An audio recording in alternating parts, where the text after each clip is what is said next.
So, hello, what's up guys? So, welcome back again to my video. So, ngayong araw ay birthday ng aking Unico Iho. So, ayan, ang kanyang mga handa. Simpleng handaan lang guys. So, ayan, kung makikita nyo, simple lang talaga. So, nag-fry ako ng chicken, may cake siya, tapos nagluto lang ako ng noodles at saka chicken curry.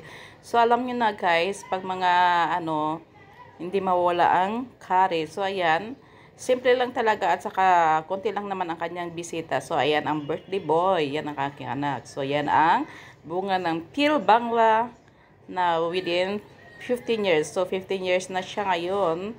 15 years of togetherness. Ayan, bunga ng aming pagmamahalan ng aking Bangla husband. So, yan na siya. So, ayan yung mga handa niya. So, simple lang talaga guys kasi hindi kami naghanda ng marami.